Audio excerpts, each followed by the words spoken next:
Ketika Tuhan memberi kesempatan bagi kita untuk hidup, maknai dengan melakukan segala sesuatu yang Tuhan kehendaki, dan terus bersaksi tentang kasih dan kebaikannya.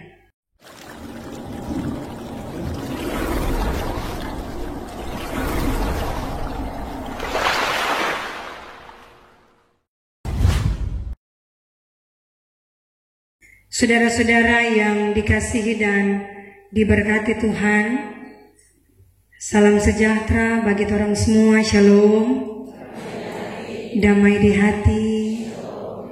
Kembali kita ada dalam persekutuan bersama di saat ini, dalam perayaan dan juga pemaknaan tentang penderitaan Kristus.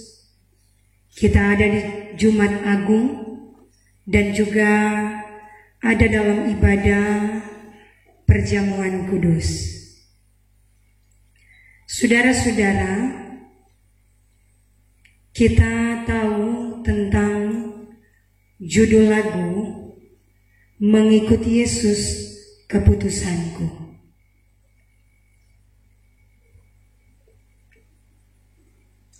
Mengikuti Yesus keputusanku ini ternyata merupakan sebuah lagu yang diciptakan atas pengalaman kehidupan seorang yang berasal dari India. Ketika dia sebagai kepala keluarga bersama dengan istri dan kedua anaknya, dari sekian banyak orang yang ada di India waktu itu, mereka adalah keluarga pertama yang percaya kepada Yesus, mengambil resiko untuk menaruh keyakinan kepada Tuhan. Ketika ambil resiko ini, DP hidupnya tidak mulus, DP hidupnya tidak aman. Karena ketika para pemimpin yang ada di India waktu itu tahu bahwa keluarga ini percaya kepada Yesus, menjadi berbeda keyakinan dengan mereka, maka diancamlah keluarga ini. Sebagai kepala keluarga dia dipanggil dan dipaksa untuk meninggalkan Yesus, dipaksa untuk meninggalkan keyakinannya kepada Tuhan. Ancaman pertama yang dia terima adalah kedua anaknya dibunuh. Pertanyaan kembali diberikan ketika kedua anaknya telah dibunuh. Diberikan kembali, masihkah ingin tetap memegang keyakinan kepada Yesus atau meninggalkan? Dia bilang tidak. Dia tetap pegang komitmen itu, tetap percaya kepada Yesus. Ancaman kedua adalah istrinya dibunuh. Terakhir pertanyaan diberikan kepadanya, apakah masih tetap ingin percaya kepada Yesus? Jawabannya adalah mengikuti Yesus keputusanku. Ku tak ingkar, langsung dibunuh. Berangkat dari keyakinan iman yang luar biasa dari seorang kepala keluarga ini, maka lagu ini pun diciptakan. Karena sebelum dia dibunuh, dia mengucapkan lagu ini. Dia mengucapkan kata-kata ini. Mengikut Yesus keputusanku, ku tak ingkar. Sekalipun ancaman yang luar biasa ada padanya, tidak mudah. Mulia anak di hadapan mata sendiri disakiti orang lain, tidak bisa diterima. Torang saja anak cuma baklai dengan teman bela setengah mati. Torang nin tahu siapa yang salah namanya, tapi anak tak mesti bela dulu dia. Apalagi ini Lia dengan mata sendiri anaknya dibunuh, tidak gampang. Kemudian Lia dengan mata sendiri istrinya dibunuh, tidak gampang. Sedangkan orang cuma cerita bisa orang bela setengah mati sebagai kepala keluarga. Iya, karena ini tanggung jawab kita. Tetapi tanggung jawab kita yang lebih besar adalah keyakinan kita kepada Tuhan.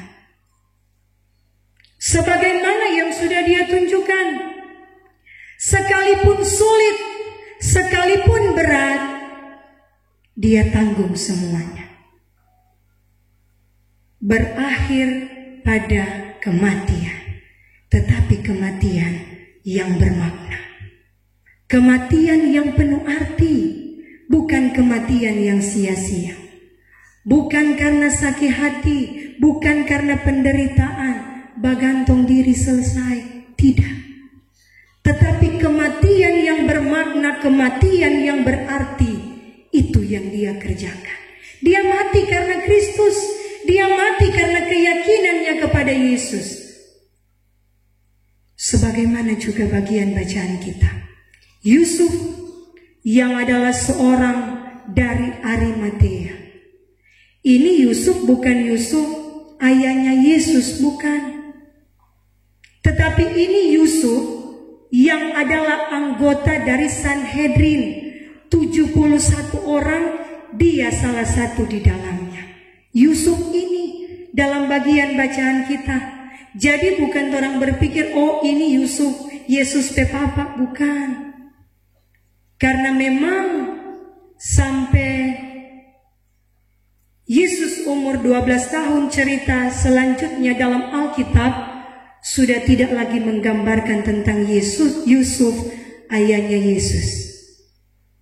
Cuma berakhir setelah Yesus berada di bait Allah dan kemudian pulang bersama kedua orang tuanya. Terakhir kisah Yusuf di situ.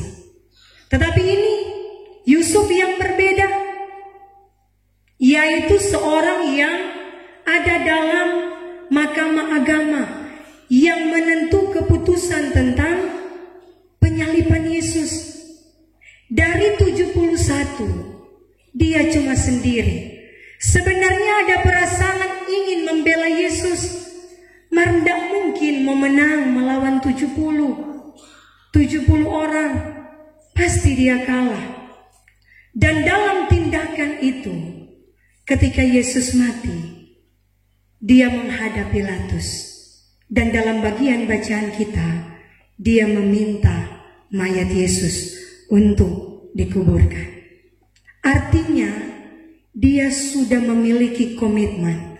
Sekalipun akan meninggalkan jabatan, sekalipun akan meninggalkan apa yang dia punya waktu itu, karena dia termasuk dalam kumpulan mahkamah agama, melakukan sesuatu menentang apa yang diperintahkan, maka ada konsekuensi di dalamnya. Tetapi dia tidak memperhitungkan itu. Yang penting dia telah melakukan yang terbaik bagi Yesus.